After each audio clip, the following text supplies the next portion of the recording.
Ito ang aming bayan, ang bayan ng Bagulin.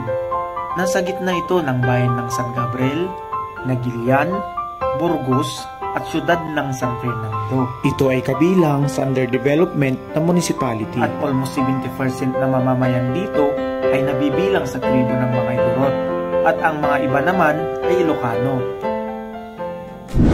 Maliban sa makulay na kultura, ang Bagulin ay nakikilala dahil sa mga nagagandahang natural at man-made tourist destinations.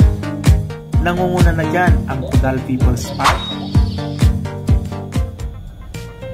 Kudlak Burial Cave in View-Deck, Pulalakaw Falls, Luslusi Falls, Tilindinwang Falls, at Kapandagan Falls, at marami pang iba. Samahan niyo po ako na lakbayin ang mga nagagandahang lugar ng Bagulin.